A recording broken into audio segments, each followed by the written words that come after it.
Mengapa wukuf Arafah begitu menggetarkan hati? Selamat Idul Adha 1447 Hijriah. Taqabbalallahu minna wa minkum. Semoga momen haji 2026 menjadi lompatan menuju persatuan umat dan kejayaan Islam.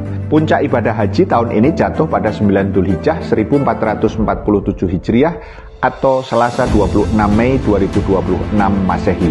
Jamaah haji dari seluruh penjuru dunia berkumpul di Padang Arafah untuk wukuf. Mereka bermunajat dengan beragam bahasa doa yang penuh dengan pinta, puja, dan air mata. Apa yang membuat wukuf Arafah begitu menggetarkan hati? Pertama, Arafah adalah cermin perjalanan ruang dan waktu dari peradaban manusia.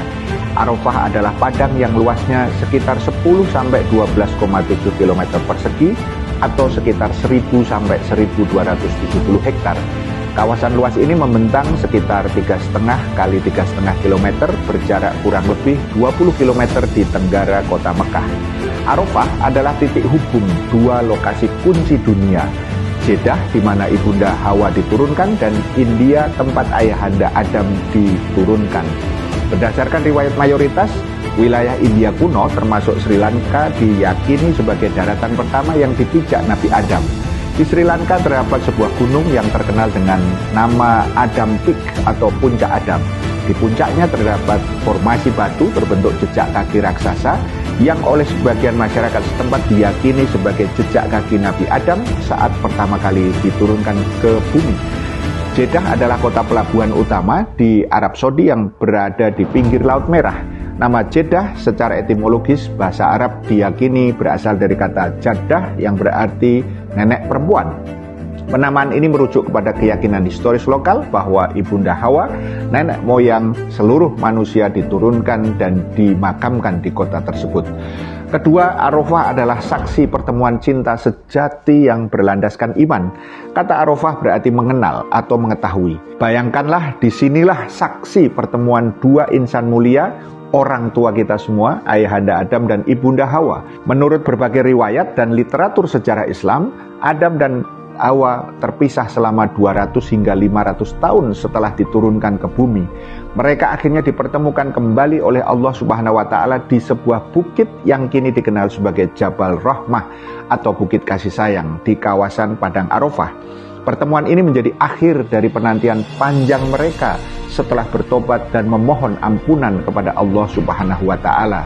Sebuah cermin akan cinta suci yang dijalin dengan ridho Allah Subhanahu wa Ta'ala di surga yang berlanjut dengan cinta sejati di dunia setelah dibersihkan dan disucikan Allah dari dosa karena khilaf yang dilakukan akibat bujuk rayu iblis laknatullah. Ketiga, Arafah adalah cermin persamaan dan persatuan umat sejati. Bayangkan Anda berada di Jabal Rahmah, bagian paling tinggi dari Padang Arafah, tepat di bawah penanda tugu saat ini.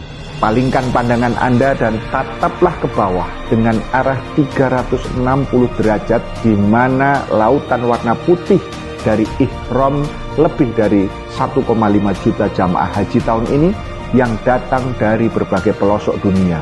Kain ihram yang putih itu menggambarkan kesetaraan tanpa pandang ras, suku, status sosial, kekayaan, dan juga jabatan, dan persatuan umat karena dasar iman dan takwa memenuhi panggilan Allah Subhanahu wa Ta'ala untuk haji. Keempat, Arafah adalah tempat yang menjadi puncak ibadah haji. Saat pencarian manasik, Nabi Ibrahim alaihissalam, malaikat Jibril membimbing Nabi Ibrahim alaihissalam untuk melakukan manasik haji.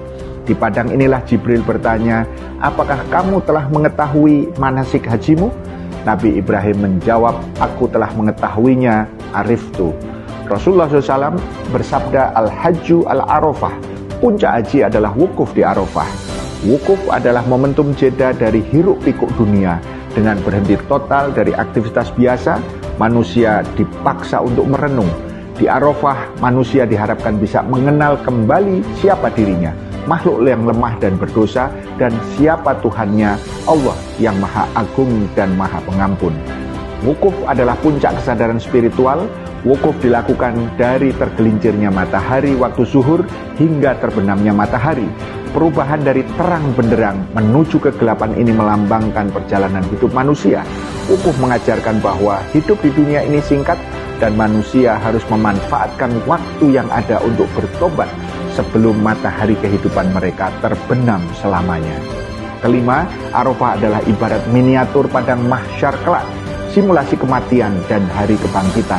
Padang Arafah yang putih oleh hamparan kain ihram adalah miniatur dari padang mahsyar. Keadaan wukuf mengingatkan manusia akan hari setelah kematian. Manusia akan dibangkitkan, dikumpulkan dan berdiri meminta pertanggungjawaban di hadapan Allah Subhanahu wa taala dalam keadaan yang sama, telanjang kaki, cemas dan sangat membutuhkan rahmat dari Allah Subhanahu wa taala. Kelima, Arafah adalah representasi kepemimpinan politik global yang hilang. Di Arafah ini kita mencari Rasulullah SAW dan para khalifah setelahnya. Mengapa? Karena di Arafah ini pula Rasulullah SAW dalam kapasitas sebagai kepala negara Islam, Daulah Islam, menyampaikan khutbah haji wada di tempat yang sekarang menjadi lokasi Masjid Namiroh pada tanggal 9 Zulhijjah tahun 10 Hijriah. Rasulullah SAW bersabda sebagaimana diriwayatkan oleh Abdullah bin Umar radhiyallahu an, sesungguhnya darah kalian, harta kalian dan kehormatan kalian adalah suci bagi kalian, sebagaimana sucinya hari ini di negeri kalian ini dan di bulan kalian ini. Hadis riwayat Bukhari dan Muslim. Rasulullah SAW menegaskan penghapusan riba yang berlaku di masa jahiliyah, dan riba pertama yang dihapus adalah riba milik Al-Abbas bin Abdul Muthalib. Rasulullah SAW juga menekankan pentingnya memperlakukan istri dan wanita dengan baik dan menjaga amanah rumah tangga. Beliau mengingatkan bahwa seluruh kaum muslimin bersaudara dan tidak boleh saling menzalimi. Rasulullah SAW menutup khutbahnya dengan wasiat agung, "Aku tinggalkan pada kalian dua perkara, yang jika kalian berpegang teguh pada keduanya, kalian tidak akan tersesat untuk selamanya, yaitu kitabullah Al-Quran dan sunnah hadis Rasulullah SAW." Pada saat khutbah itulah Allah menurunkan ayat yang menegaskan kesempurnaan agama Islam. Al-yawma akmaltu lakum dinakum wa atmamtu alaikum nikmati wa raditu lakumul Islam madina. Pada hari ini telah kusempurnakan untuk kalian agama kalian, dan telah kucukupkan kepada kalian nikmatku, dan telah kuridhoi Islam menjadi agama bagi kalian. Quran Surat Al-Maidah ayat 3.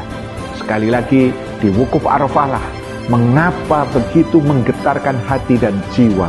Jawabnya bukan hanya karena lokasinya yang penuh dengan jejak dan guratan sejarah peradaban, bukan hanya karena lokasi itulah menjadi puncak haji, bukan hanya karena simbol puncak kesadaran spiritual dan simulasi padang mahsyar, tetapi lebih dari itu karena kita sungguh-sungguh rindu akan sosok pribadi Rasul yang selain sebagai Nabi dan Rasul, tetapi juga sosok negarawan paripurna, memimpin daulah Islam yang adidaya dan memberikan kesejahteraan dan keadilan serta keberkahan di dunia dan akhirat.